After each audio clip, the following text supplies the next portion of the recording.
ഞാൻ കഴിഞ്ഞ വർഷം ഒക്ടോബർ 28 പരിശുദ്ധ അമ്മയുടെ സാന്നിധ്യത്തിൽ വന്ന് ഉടമ്പടി എടുത്തത്. എനിക്ക് ദൈവം നൽകിയ നിരവധി അനുഗ്രഹങ്ങളിൽ ചിലത് ഞാനിവിടെ മതമായി പങ്കുവയ്ക്കുന്നു.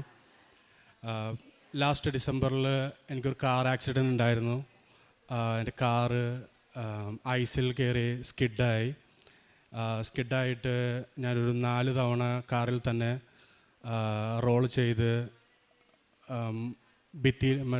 തിണ്ടിലിടിച്ച് 3-4 തവണ കാറ് റോളായെങ്കിലും മാതാവിൻ്റെ നീലക്കാപ്പയിലെ സംരക്ഷണം കൊണ്ട് എനിക്കൊരു ചെറിയ പോറൽ പോലും ഏൽക്കാതെ പരിശുദ്ധ അമ്മ നീലക്കാപ്പയ്ക്കുള്ളിൽ പൊതിഞ്ഞ് എന്നെ സംരക്ഷിച്ചു നൽകി.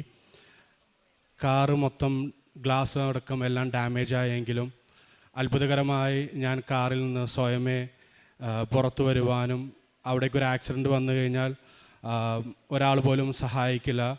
ഒന്നെങ്കിൽ അവർ പോലീസിനെ വിളിക്കും, അതല്ലെങ്കിൽ ആംബുലൻസ് വന്നിട്ടാണ് അവർ ഹെൽപ്പ് എന്തെങ്കിലും ചെയ്യുള്ളൂ. പക്ഷേ ദൈവാനുഗ്രഹവും മാതാവിൻ്റെ സംരക്ഷണം കൊണ്ട് ഞാൻ സ്വയമേ കാറിൽ നിന്ന് പുറത്തു വരികയും ഒരു ചെറിയ മുറി പോലും ഏൽക്കാതെ പരിശുദ്ധ അമ്മ എന്നെ സംരക്ഷണം നൽകി. അതിലും വലിയ അത്ഭുതമായിട്ട് എൻ്റെ ഓപ്പോസിറ്റ് ഒരു കാറ് പോലും വന്നില്ല. എൻ്റെ പുറകിൽ വന്നവർ എൻ്റെ കാറ് കണ്ട് അവർ ചവിട്ടി നിർത്തുകയും വേറൊരു ആൾക്കും അപകടമില്ലാതെ പരിശുദ്ധ അമ്മ എന്നെ കാത്തു പരിപാലിച്ചു. രണ്ടാമതായിട്ട് എൻ്റെ വിസ എക്സ്പയർ ആവുന്നതിന് ഏതാനും മാസങ്ങൾ നിലനിൽക്കെ എനിക്ക് ഭയങ്കര ടെൻഷനായിരുന്നു. എനിക്കെങ്ങനെ പുതിയ വിസ കിട്ടും, എൻ്റെ വിസ എക്സ്പയർ ആയിക്കഴിഞ്ഞാൽ എന്ത് ചെയ്യുമെന്നുള്ളത്. അപ്പോൾ ഇതിക്ക് മുമ്പ് ഞാൻ അപ്ലൈ ചെയ്തൊരു കമ്പനിയിൽ നിന്ന് പരിശുദ്ധ അമ്മയുടെ മാധ്യസ്ഥം സഹായം വഴി എക്സ്പയർ ആവുന്നതിന് ഏതാനും മാസങ്ങൾക്ക് മുമ്പ് അവരെനിക്ക് മെയിൽ അയക്കുകയും എനിക്ക് പുതിയ വിസ നൽകി നല്ല സ്ഥലത്ത് ജോലി നൽകി പരിശുദ്ധ അമ്മ എന്നെ അനുഗ്രഹിച്ചു. മൂന്നാമതായിട്ട് എനിക്ക് UK വണ്ടി ഓടിക്കുന്ന സമയത്ത് എൻ്റെ ലൈസൻസ് എക്സ്പയർ ആവുകയും അവിടെ വെച്ച് തന്നെ പോലീസ് പിടിച്ച് കേസാവുകയും ചെയ്തു. ആ കേസിൽ നിന്ന് അത്ഭുതകരമായി മാതാവ് എനിക്ക് വേറൊരു പ്രശ്നം കൂടാണ്ട് എന്നെ സംരക്ഷണം നൽകി അനുഗ്രഹിച്ചു. അതിൽ നിന്ന് എൻ്റെ ലൈസൻസ് കട്ടാവുകയും ഞാൻ പുതിയ ലൈസൻസിന് വേണ്ടി അപ്ലൈ ചെയ്തു.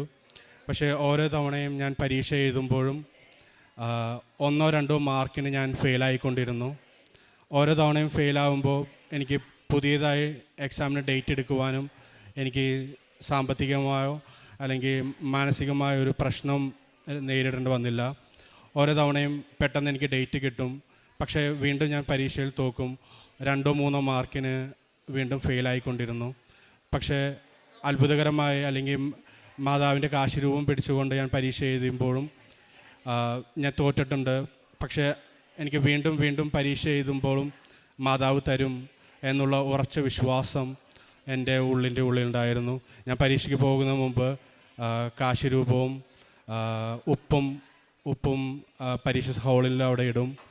മാതാവിനോട് പ്രാർത്ഥിച്ചിട്ട് ഹാളിൽ കയറി പരീക്ഷയിൽ എഴുതി. ഞാൻ 4 തവണ എഴുതി, 4 തവണയും തോറ്റു. പക്ഷെ 4 തവണ തോറ്റുവെങ്കിലും എനിക്ക് വിഷമം വന്നില്ല. Have still confident to write the exam again and again. ഞാൻ വീണ്ടും ഡേറ്റ് എടുത്തു, അതിനുവേണ്ടി പൈസ ചിലവായി, പക്ഷേ എനിക്കൊരു വിഷമവും തോന്നിയില്ല. വീണ്ടും 5ാമത്തെ തവണ എഴുതിയപ്പോൾ എനിക്ക് നല്ല മാർക്കോടുകൂടി അത് പാസ്സായി കിട്ടി. അതേപോലെ ഡ്രൈവിംഗ് ടെസ്റ്റിലും ഞാൻ എക്സാം എടുത്തുവെങ്കിലും 3 തവണ എഴുതേണ്ടി വന്നു. പക്ഷെ 3 തവണ എഴുതിയാലും ഡേറ്റ് എടുക്കുമ്പോഴോ എനിക്കൊരു പേടി ഉണ്ടായില്ല. എനിക്ക് പെട്ടെന്ന് തന്നെ ഡേറ്റ് കിട്ടുകയും എക്സാം പാസ്സാവുകയും ചെയ്തു. മാതാവ് കൃപ നൽകി. എൻ്റെ കാറ് ആക്സിഡൻറ്റ് പെട്ട് നഷ്ടപ്പെട്ടെങ്കിലും പെട്ടെന്ന് തന്നെ ഒരു 2 ആഴ്ചയ്ക്കുള്ളിൽ തന്നെ നല്ലൊരു കാറ് നൽകി മാതാവിനെ അനുഗ്രഹിച്ചു. എൻ്റെ ഉടമ്പടി ജീവിതത്തിലൂടെ എനിക്ക് വന്ന പല മാറ്റങ്ങളിലൊന്ന് ദൈവത്തിൽ വിശ്വസിച്ച് പ്രാർത്ഥിച്ചു കഴിയുമ്പോൾ കോൺഫിഡൻറ്റോടുകൂടി ജീവിക്കുവാനുള്ള കൃപ നൽകി അനുഗ്രഹിച്ചു. എന്തിനും കാശിരൂപം അല്ലെങ്കിൽ ഉപ്പ്, മാതാവിൻ്റെ എണ്ണ, ഇതെല്ലാം ജീവിതത്തിൻ്റെ ഒരു ഭാഗമായി മാറി. ഡെയിലി വർക്കിന് പോകുന്നതിന് മുമ്പും എണ്ണയും ഉപ്പും അല്പം ഇതായിട്ട് പോകുവാനും മാതാവിനോട് ഓരോ നിമിഷവും പ്രാർത്ഥിക്കുവാനുമുള്ള കൃപ നൽകി അനുഗ്രഹിച്ചു.